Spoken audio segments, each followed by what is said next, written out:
Zara Cade's lips had barely left the glossy poster when a man's voice slipped through the empty corridor behind her. Why not kiss the real me? Her eyes opened. Not slowly. Not gracefully. They snapped open so fast her whole face seemed to wake up at once. For one horrifying second, Zara stayed exactly where she was, standing on the tips of her boots with one hand still resting against the poster. Her heart went from normal to approximately 187 beats per minute. And she had no medical equipment to prove that number. She simply knew death was close. Her first thought was simple. Run.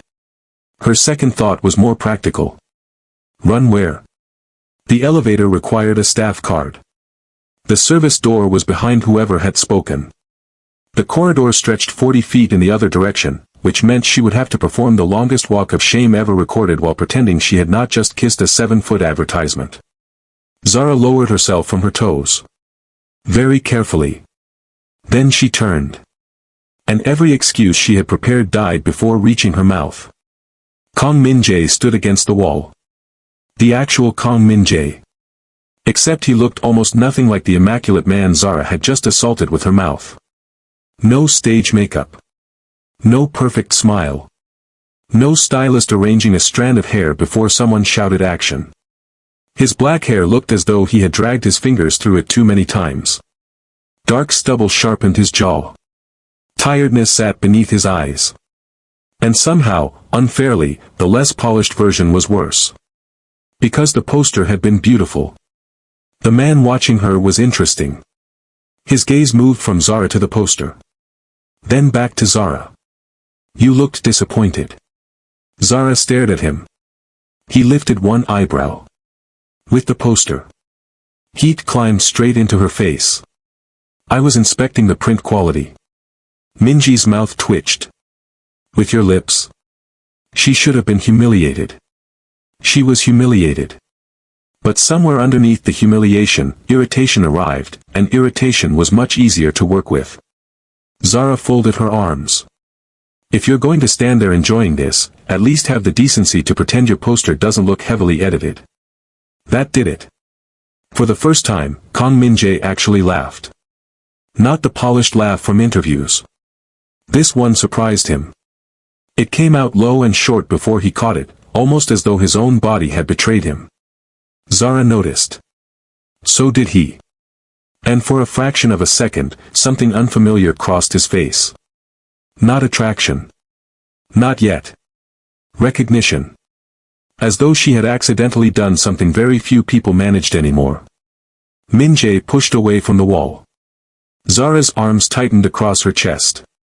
He took one step toward her. Then another. Her brain suggested retreat. Her pride rejected the motion immediately. What are you doing here this late? There was no teasing in that question. Zara caught the change immediately.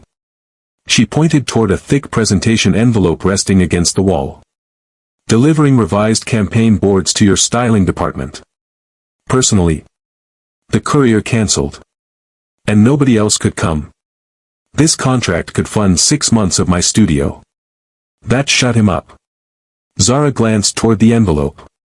She had spent 3 years building her creative consultancy from borrowed equipment, unpaid favors, and the kind of stubbornness that made sensible people uncomfortable. Myri was not her dream. It was leverage. One successful contract could turn survival into momentum. Min-jae looked at the envelope longer than necessary. Then at Zara's pendant. The antique key resting against her chest had turned sideways. His expression changed again. Barely. So quickly Zara almost convinced herself she imagined it. Almost. What? His eyes returned to hers. Nothing. There was a strange problem with that answer. Men who meant nothing usually answered faster. Zara bent to collect the presentation envelope. When she straightened, Min-jae had stepped aside, clearing her path toward the executive elevators. Good. The embarrassing episode was over. She could leave. Pretend this never happened. Maybe emigrate emotionally. Zara made it 6 steps. Your boards are going to the wrong floor. She stopped. Slowly turned. Min-jae nodded toward another corridor. Styling moved upstairs last month. Of course they did. Because apparently humiliation required administrative complications. Thank you. She changed direction. Then she noticed something. The joking expression was gone. Min-jae was watching her differently now. Not like a celebrity enjoying an awkward fan encounter.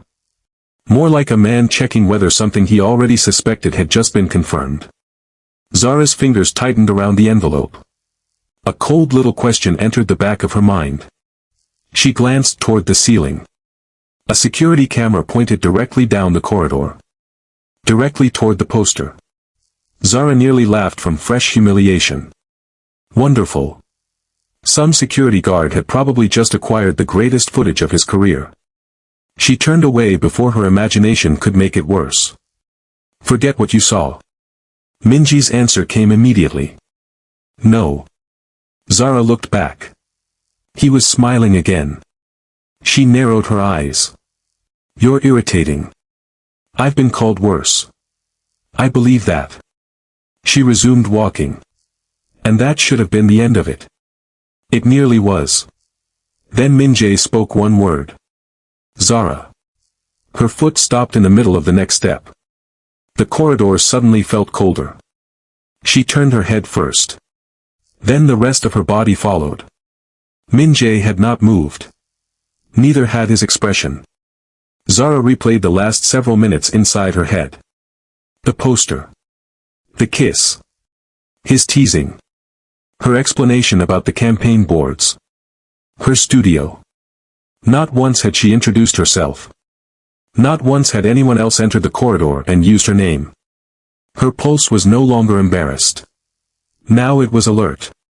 How do you know my name? For the first time since she turned around, Kang Min-jae did not have an immediate answer. And that tiny hesitation landed harder than any confession could have. He looked toward the envelope in Zara's hand. Then toward the antique key resting against her dress. Then finally back into her eyes. And just when Zara realized this entire encounter might not have been as accidental as it looked, Min-jae took one quiet step closer. If you're already enjoying Zara and Min-jae's story, subscribe to Afro-Korean Collections. Every subscription tells us the time and care that goes into bringing these stories to life is worth it, and it lets us keep creating more unforgettable Afro-Korean romances for you. Min-jae's eyes dropped once more to the key. That was when Zara knew. Whatever answer he was about to give her, it would not be the whole truth.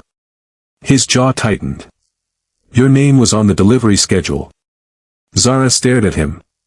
You just looked at my necklace before answering. His eyes sharpened.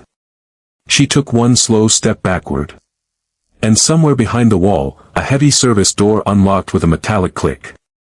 Min-jae looked toward the sound. Not surprised. Prepared. Zara felt the temperature leave her fingertips. Because suddenly the strangest thing about tonight was no longer that she had been caught kissing Kang Min-jae's poster. It was that Kang Min-jae looked like he had been waiting for something to happen after she did it. Park Do-yeon stepped through the door. His eyes landed on Min-jae first. Then Zara. Then the poster. He was professional enough not to react. Almost. One corner of his mouth moved before discipline killed it. The car is ready. Min-jae never looked away from Zara. 2 minutes. Do-yeon checked his watch. You said that 12 minutes ago. That bothered Zara more than it should have. 12 minutes.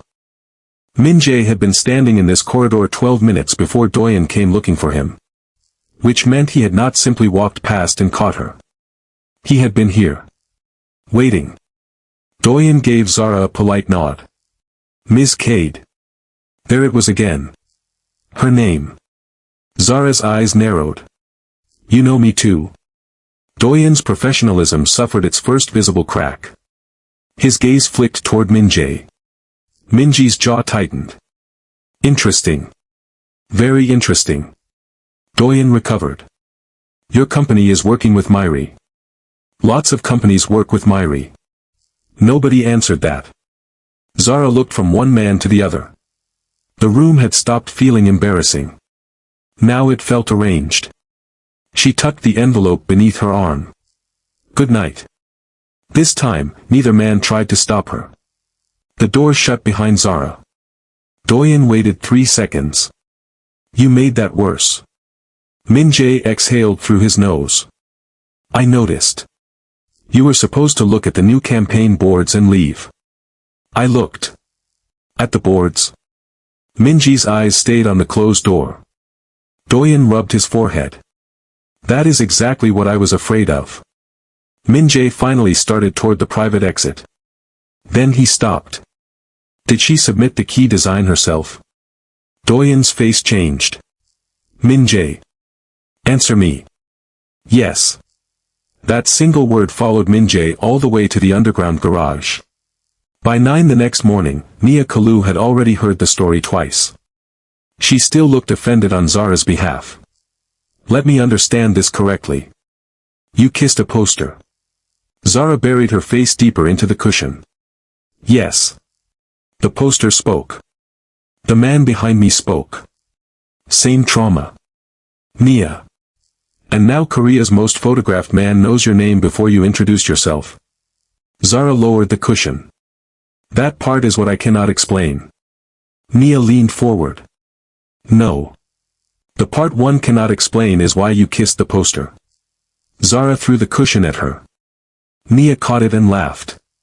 Zara's phone buzzed. One email. Myri Entertainment. Her meeting had been moved forward by 3 days. Today. 11:30. Nia stopped smiling. Did you request that? No. Did your client? No. Zara read the message again. The revised meeting was not with the styling department. It was with executive strategy. Nia's brows rose. That's normal. Absolutely not. Another message arrived beneath it. Her revised campaign concept had been personally requested for review. Zara's stomach tightened. By who? There was no name. Only an executive authorization code. At 11:28, Zara walked back into Myri. This time she did not look at the giant displays. Especially not Min-jae's. Her dignity had suffered enough. A receptionist checked her name and immediately stood. Not normal. A security gate opened without Zara presenting identification. Definitely not normal. Then an assistant appeared from the executive elevators. Ms. Cade, they're expecting you. There. Zara followed. The elevator climbed past styling. Past production. Past public relations. When it stopped, the number above the doors belonged to the executive floor. Her palms went cold. A woman stepped out as Zara approached. Yoon Sora. Even Zara recognized her. Actress. Luxury ambassador. Permanent headline. And according to half the entertainment blogs in existence, Kang Min-jae's inevitable future wife. Sora's gaze touched Zara for less than 2 seconds. Face. Portfolio. Pendant. Then back to her face. She smiled politely. Zara returned it. They passed. Nothing happened. Yet 20 feet away, Sora stopped walking. Her assistant nearly collided with her. Sora looked back. Zara was already disappearing through the boardroom doors. The smile vanished from Sora's face. Chairman Seo Jun-go turned one of Zara's board sideways. Then back. Zara resisted the urge to explain. People who were actually looking did not need noise. Finally, he lifted his eyes. You built this company yourself? Yes. No investors? No. No family financing? No. His gaze dropped to the antique key at her throat. There it was again. That look. Zara's pulse tightened. Chairman Seo closed the portfolio. The campaign has been expanded. Zara blinked. To what? Global launch. Her lungs forgot their job. That triples the scope. And the fee. This should have been the best moment of her professional life. Instead, one thought kept scratching at her. Why me? The door opened. Zara did not need to turn. She knew the voice. Sorry. Min Jae walked in. Her eyes closed for half a second. Of course. Chairman Seo gestured toward the empty chair beside her. Kang Min Jae will be the face of the campaign. Min Jae sat. Not opposite Zara. Beside her. Zara looked straight ahead. Good morning. His voice was painfully innocent. She turned just enough to meet his eyes. Do you personally attend every contractor meeting? No. Interesting. It is. Chairman Seo looked between them. You've met? Zara smiled. Min Jae answered first. Briefly. Coward. 20 minutes later, Zara stopped caring who Min Jae was. That was the moment she became dangerous. The light is wrong. A photographer glanced up. Min Jae looked amused. Zara pointed at the reference board. You're lighting him like a product. The entire concept is about what happens when the public image cracks. Give me shadow on one side. Let him look human. Nobody moved. Then Min Jae stepped onto the mark. Do it. The crew adjusted. The test image appeared. Better. Much better. Zara nodded. Min Jae watched her instead of the monitor. You're bossy. I invoice for that. His mouth curved. Min Jae had spent 15 years surrounded by people terrified of disappointing him. Zara was apparently not one of them. She moved a reflector herself. Repositioned the composition. Rejected a styling choice. Then told a senior producer that his preferred shot looked expensive but emotionally dead. Min Jae had to turn away to hide another laugh. Doyen noticed. That made two of them worried. When Zara finally stepped aside, Min Jae approached. You really don't care who I am. She checked her notes. I know exactly who you are. That sounds worse. It should. Then her phone vibrated. One photograph appeared on the screen. And all humor disappeared. Zara stared at the photograph. Last night. The corridor. Min Jae. Her. Taken from far enough away that neither had noticed. The message beneath it contained two words. Be careful. Min Jae's voice lowered. What is it? Zara locked the screen. Nothing. His eyes sharpened. You're bad at lying. So are you. That landed. Zara slid the phone into her bag. Across the studio, Doyen was speaking to security. Min Jae glanced toward him. Then back to Zara. Did somebody contact you? She held his gaze.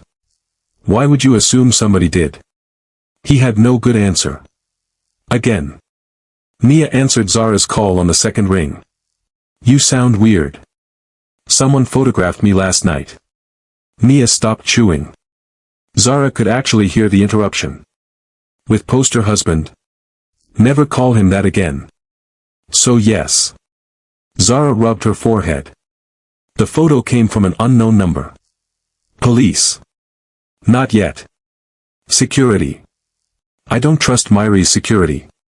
That sentence surprised Zara as soon as she spoke it. Across the window, black vehicles moved through wet traffic. Nia's voice softened.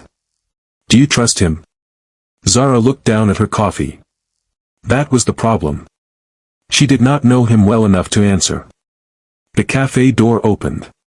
Zara looked up. Her entire face hardened. You have got to be kidding me. Min Jae approached. What? You. That is usually my name. I leave your building, choose a random cafe, sit in the back, and 10 minutes later you appear. He pulled out the chair opposite her. I come here often. Zara stared at him. You expect me to believe that? He looked around. The barista lifted a hand. Usual. Min Jae looked back at Zara. She hated that this counted as evidence. Fine. He sat. Then his eyes dropped to her locked phone.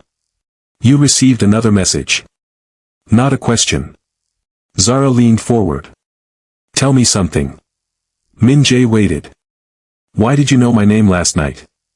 The schedule. You hesitated. His jaw shifted.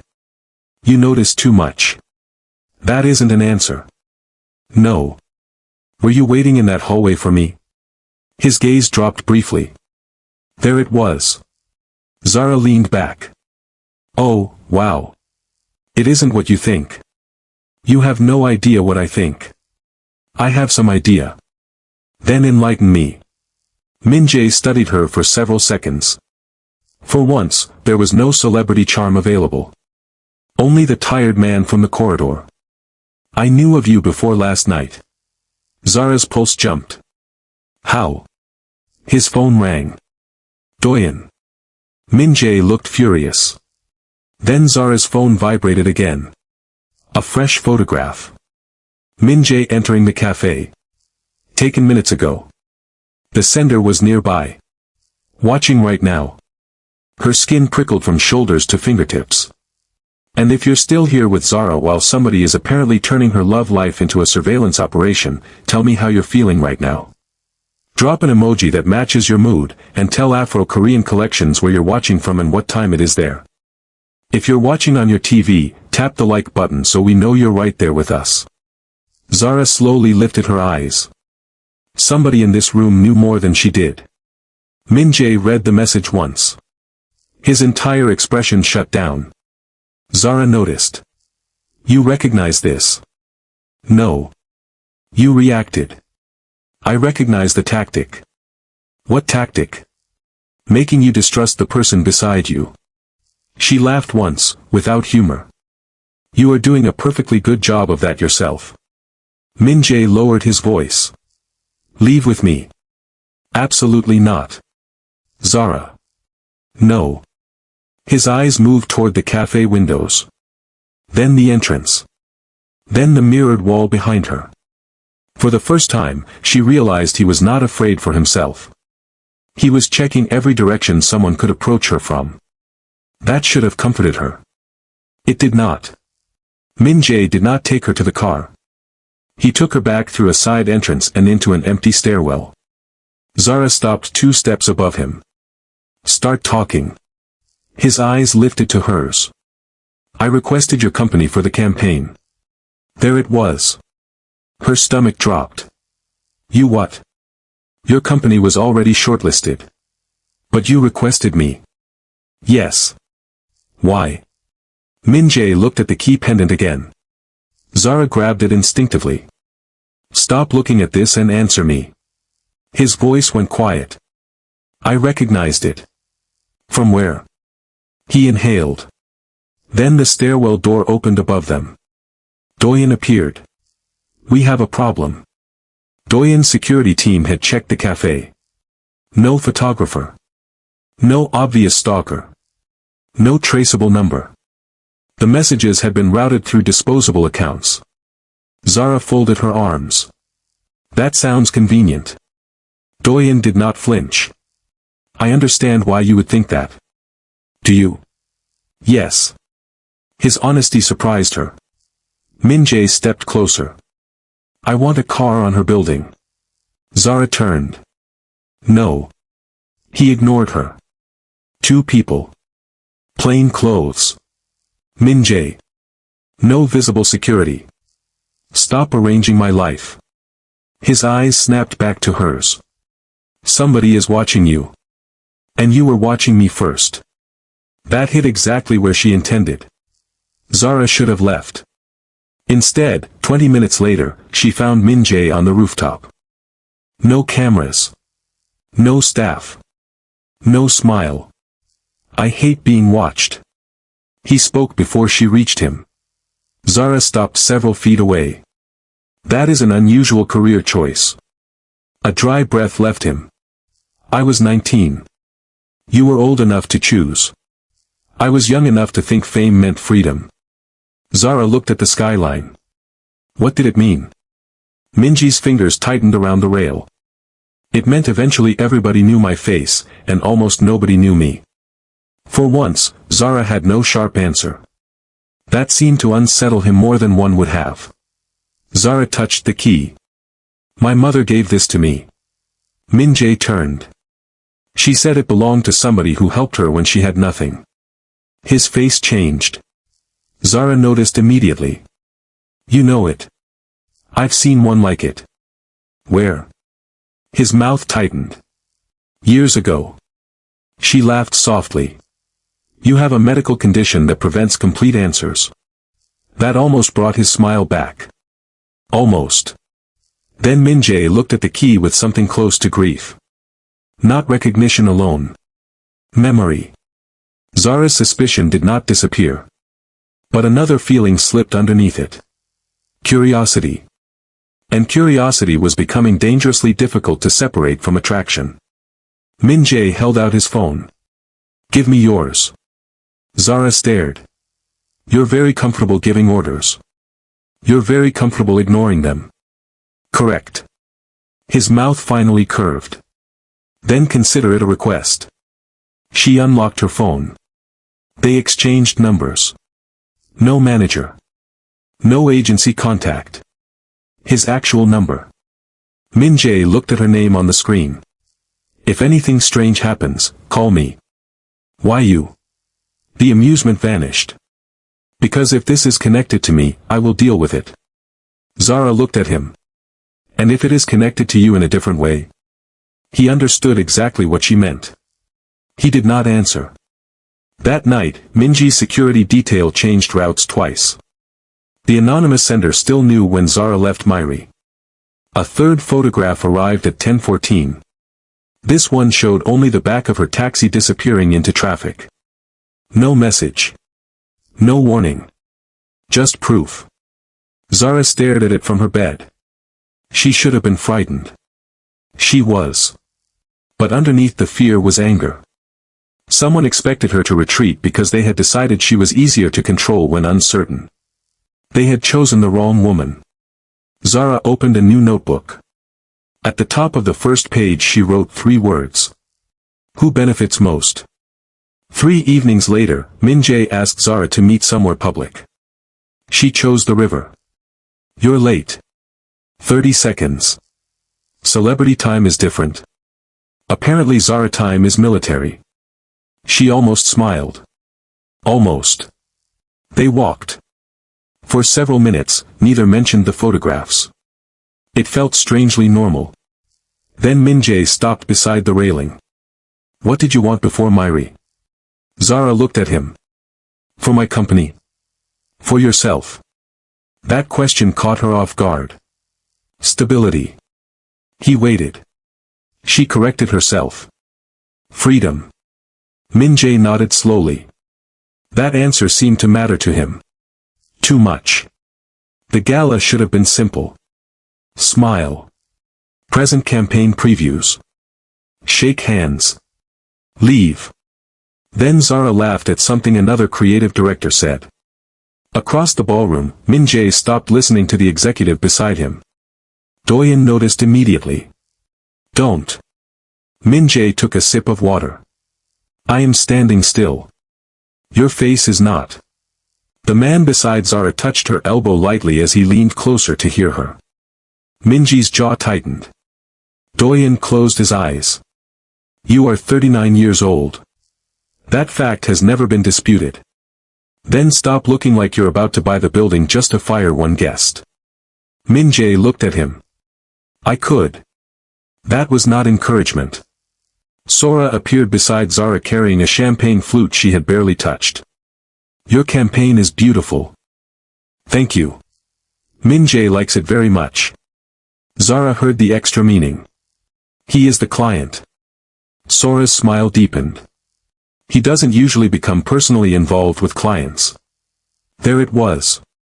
Zara returned the smile. Then perhaps the campaign is unusually good. Sora's eyes sharpened. I think you're unusually confident. I worked hard for it. Across the ballroom, Min-jae had stopped pretending not to watch them.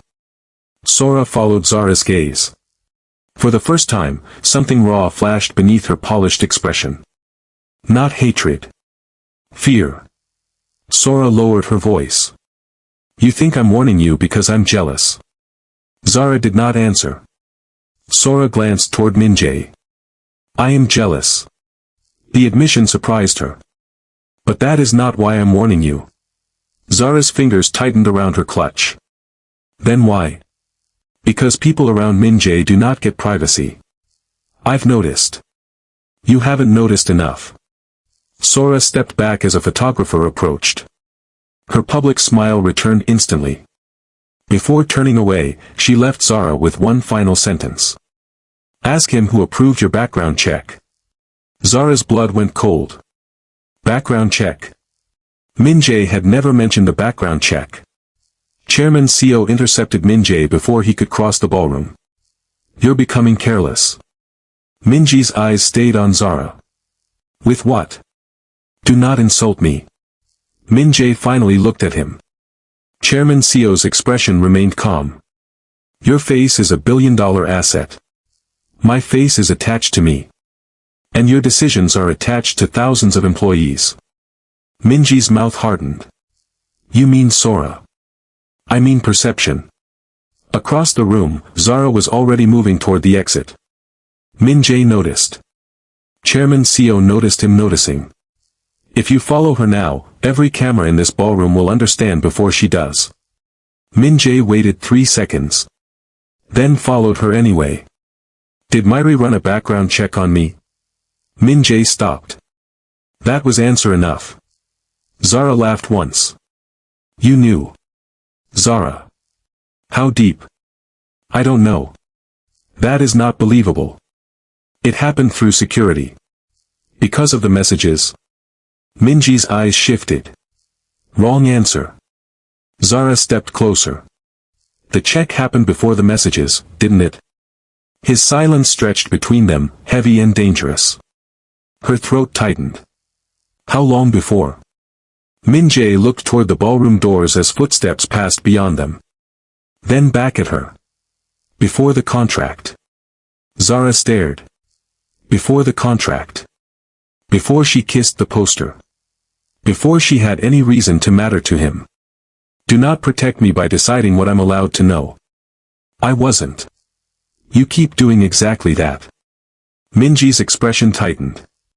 I am trying to keep you out of something ugly. You pulled me into it. I know. The answer came so quickly it stopped her. Min-jae stepped closer. I know. Zara's pulse thudded in her throat. For a second, neither moved. Then music from the ballroom swelled behind the closed doors. A reminder. His world was 20 feet away. Perfect clothes. Perfect photographs. Perfect lies. Zara shook her head. I will not become another thing you hide in a side corridor. Then she walked away. 5 minutes later, Zara saw exactly what she had meant. Min-jae and Sora stood together beneath the ballroom lights. Beautiful. Untouchable. Perfectly matched. Photographers called their names. Sora placed one hand lightly against Min-jae's arm. He did not remove it. Something hot and stupid twisted inside Zara's chest. Jealousy. She hated the feeling immediately. Mia would have enjoyed this far too much. Zara turned toward the exit. Behind her, Min-jae finally looked directly at the cameras. But by then Zara had already missed the only thing that mattered. His hand had moved away from Sora. And his eyes were searching the room for her. Zara. She kept walking. Zara. Still walking. Min-jae caught up beside her. You're angry. Brilliant deduction. Sora means nothing. Zara stopped. I did not ask. You were looking. I have eyes. You were jealous. Her mouth fell open. Then closed. Then opened again. That is an outrageous amount of confidence for a man whose face I kissed before meeting him. Min-jae actually smiled. Your words. Do not enjoy this. Too late. She started walking again. He matched her pace. For 30 feet, the only sound was rainwater beneath their shoes. Then Min-jae spoke softly. I was jealous too. Zara stopped again. You do not get to be jealous. Min-jae moved half a step closer. Why? Because you are photographed beside women for a living. That isn't an answer. You have Sora. No. You have millions of women screaming your name. Not interested. Zara's pulse climbed. Minji's eyes dropped to her mouth. Then returned to her eyes. You kissed paper more confidently. Her stomach flipped. That joke has expired. I wasn't joking. The city seemed to disappear around them. Minjae leaned closer. Not enough to touch. Enough to ask. Zara could have closed the distance. She almost did. Then her phone vibrated between them. Both froze. Zara read the message twice. Ask him what else he chose for you. Minjae saw her expression. What? She locked the phone. I need to go. Zara. Not tonight. He reached for her wrist, then stopped before touching her. The restraint mattered. Unfortunately, so did everything else. You are letting somebody manipulate this. She looked at him. They can only manipulate what you refuse to explain. That shut him up. Zara stepped into the rain. Minjae stayed beneath the awning. For once, he did not follow. But as Zara climbed into a taxi, one terrible possibility settled inside her. Maybe the sender was not trying to break them apart. Maybe they were trying to make her look closer. At 1 in the morning, Zara stopped being romantic. She became an accountant. Every email. Every invoice. Every scheduling change. Every unusual request. The campaign had reached her studio 6 weeks ago. Fine. Her company had been shortlisted 2 weeks later. Fine. Then something changed. A procurement note moved Zara's studio from 4th place to 1st. No explanation. 3 days later, the contract expanded. Then the courier cancelled on the exact evening Zara delivered the boards herself. Zara stared at that line. Coincidence was beginning to require too much maintenance. She opened the original contract chain. One executive authorization code appeared repeatedly. KM. Her pulse slowed. Kong Minjae. Zara zoomed in. KM. Approval. KM. Revision. KM. Executive request. Her heart began hitting harder. Minjae had not merely attended the campaign meeting. He had touched the project weeks before Zara ever walked into Myri. She checked the first email again. The original subject line had changed after forwarding. A hidden attachment remained in the chain. Candidate profile. Zara opened it. Her own face appeared. A professional photograph from her company website. Below it sat information she had never supplied to Myri. Home neighborhood. Education. Previous clients. Emergency contact. Nia Kalu. Zara went perfectly still. This was not a normal vendor review. Nia arrived 20 minutes later carrying snacks and suspicion. She read the file. Then read it again. This is creepy. Thank you for the technical assessment. Zara. I know. Nia scrolled upward. Wait. Her finger stopped. Your studio wasn't approached through the normal campaign portal. Zara leaned closer. What? Nia opened their archived business email. Myri contacted us directly. I remember. No. Look at the date. The email had arrived 1 day after Zara attended an industry showcase across the city. Nia looked at her. Did you meet Minjae there? No. Did you see him? No. Zara's stomach tightened. At least she did not think she had. Then Zara remembered. Not Minjae. A man. Rainy night. Subway entrance. 3 months earlier. She had been leaving the showcase when she saw someone sitting against the wall near the station stairs. Dark coat. Messy hair. Head down. He looked exhausted enough that Zara had stopped despite being late. She had asked whether he needed an ambulance. He had looked up. For 1 second. Only one. Zara had not recognized him. No makeup.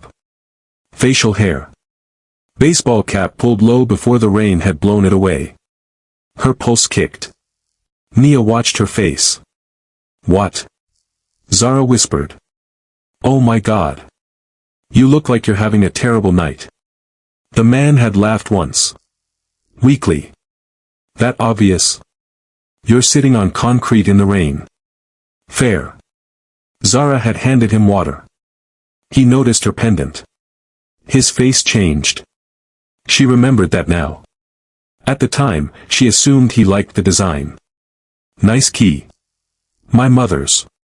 He nodded. Then stared at it for several seconds too long. A black van pulled up above the subway stairs. The man immediately stood. Whatever exhaustion had been in his body vanished beneath alertness. Thank you. For water. For stopping. Then he disappeared into the rain. Zara had never thought about him again. Until now. The date settled it. Min-jae had requested Zara's studio before she ever met him as Kong Min-jae. Because he had met her before.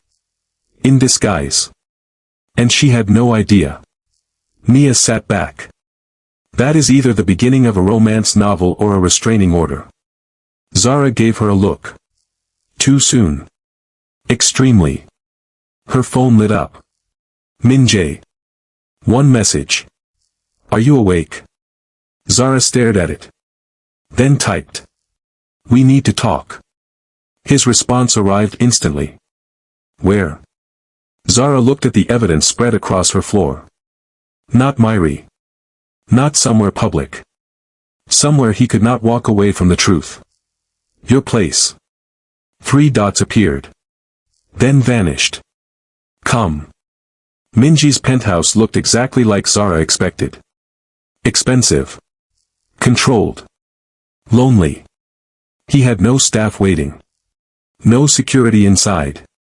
Just Min-jae standing near the windows in a black sweater. Zara placed the folder on the coffee table. I remember you. His face went still. The subway. He closed his eyes. Not surprise. Relief. That made Zara angrier. So this is true. Min-jae opened his eyes. Yes. You knew who I was before the campaign. Yes. You chose my studio. Yes. Each answer landed heavier than the last.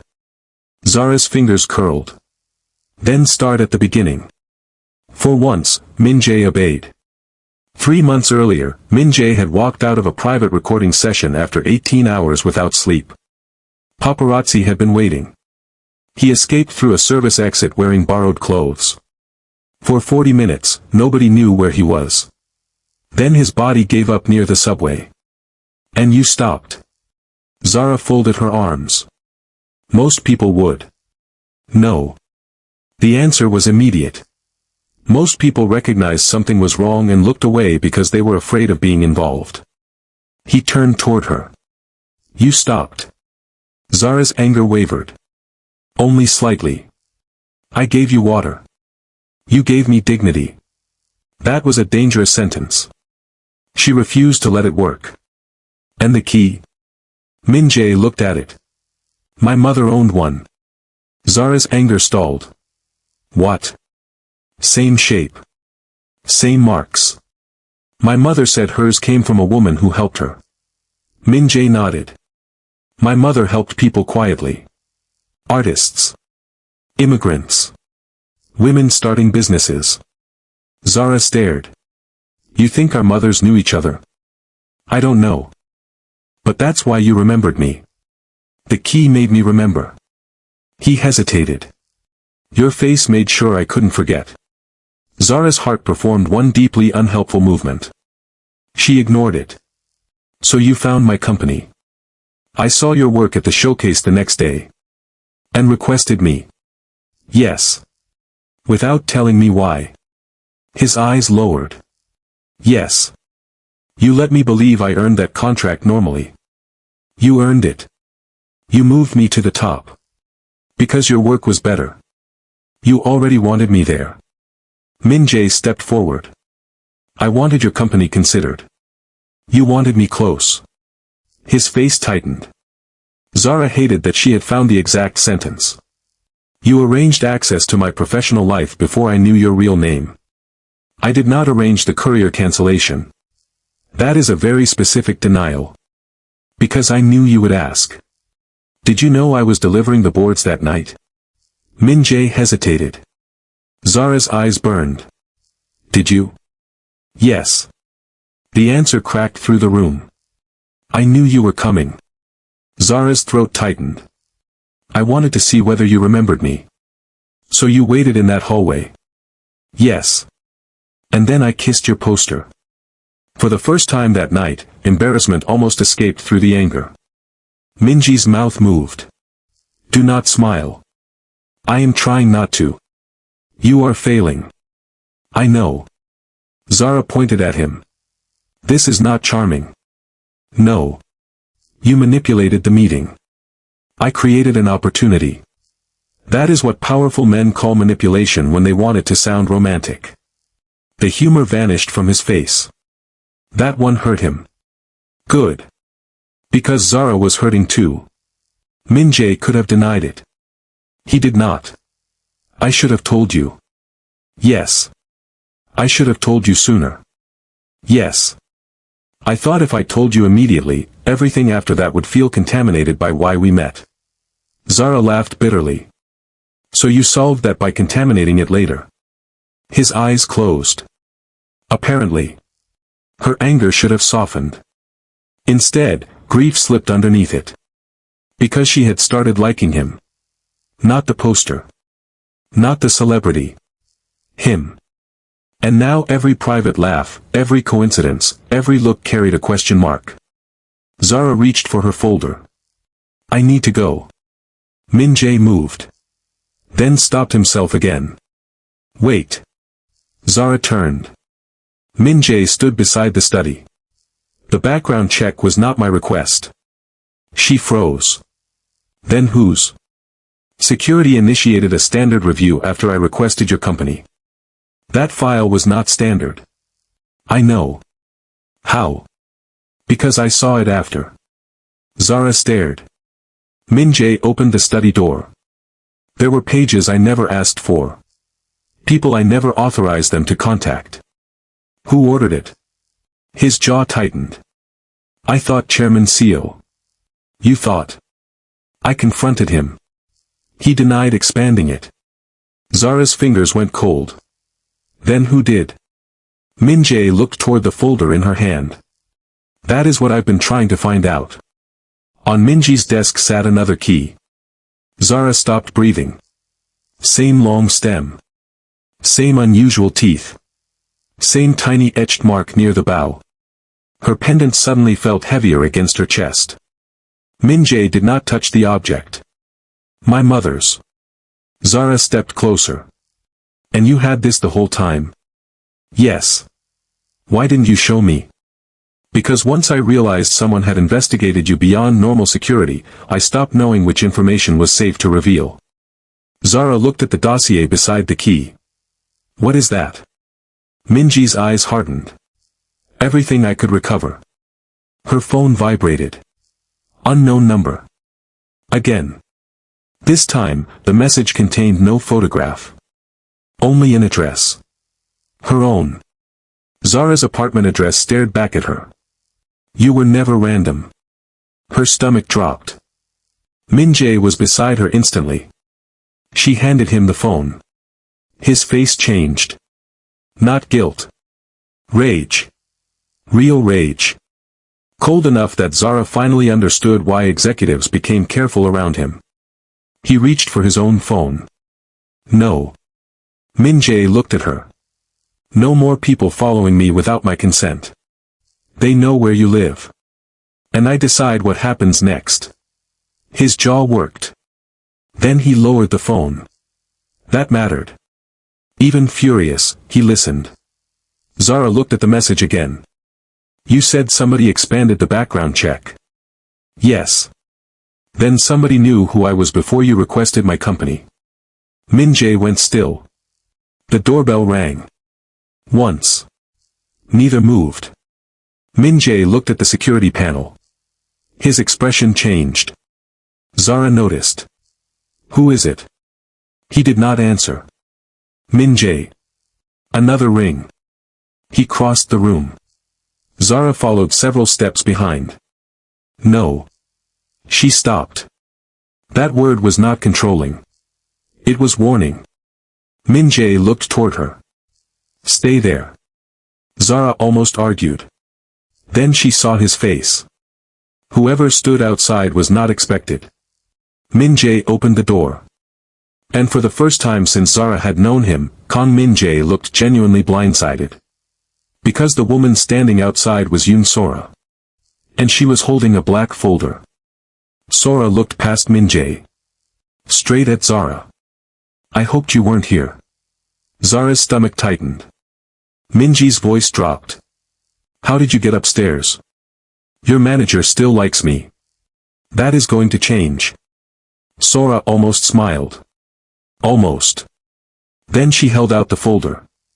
You need to see this before tomorrow. Min-jae did not take it. What is it? Sora looked at Zara again. The part of her background investigation they removed before you saw the file. The room seemed to contract. Zara stepped closer. Give it to me. Min-jae turned. Zara. No. Her voice stayed level. If my name is inside it, I read it. Sora handed her the folder. The first page was about Zara. The second was about her company. The third was about Nia. Then came her mother. Zara's pulse began pounding in her ears. Photographs. Addresses. Old records. People connected to people connected to people. Far beyond anything a celebrity security team needed for a campaign contractor. She turned another page. A photograph fell onto the table. Zara stared. It showed her mother years younger. Standing beside a Korean woman Zara had never seen. Both were wearing identical brass keys. Min-jae moved behind her. His breath stopped. Zara looked up. You know her. His face had gone completely still. That is my mother. Zara's voice barely came out. You knew our mothers were connected. No. Do not lie to me now. I am not. You recognized the key. Yes. You found me after seeing it. Yes. You requested my company. Yes. And somehow your security already possessed a photograph of our mothers together. Min-jae looked at Sora. What is this? Sora's expression hardened. Keep reading. Zara did. One internal memo. Dated 6 months before the subway. 3 months before Min-jae claimed he first saw her. Subject, Zara Cade. Authorized surveillance. Her hands began shaking. Min-jae moved toward her. Zara stepped back. Don't. He stopped instantly. She looked at the authorization line. And her stomach dropped. The authorization did not belong to Min-jae. It did not belong to Chairman Seo either. Zara read the name twice. Then Sora spoke. That is why I came. Min-jae looked at her. Who is it? Sora ignored him. Her eyes stayed on Zara. Your mother did not just know Min-jae's mother. Zara's pulse hammered against her throat. Sora pointed to the final sealed section of the dossier. She was involved in whatever happened to her. Min-jae went completely still. Zara looked from the folder to him. What happened to your mother? His face changed. Grief. Fear. And something much darker. Before he could answer, Sora delivered the sentence that shattered everything Zara thought she understood. Ask him why his mother died the week after she met yours. Zara stopped breathing. Min-jae stared at Sora. And the look on his face told Zara one horrifying thing. He already knew that part.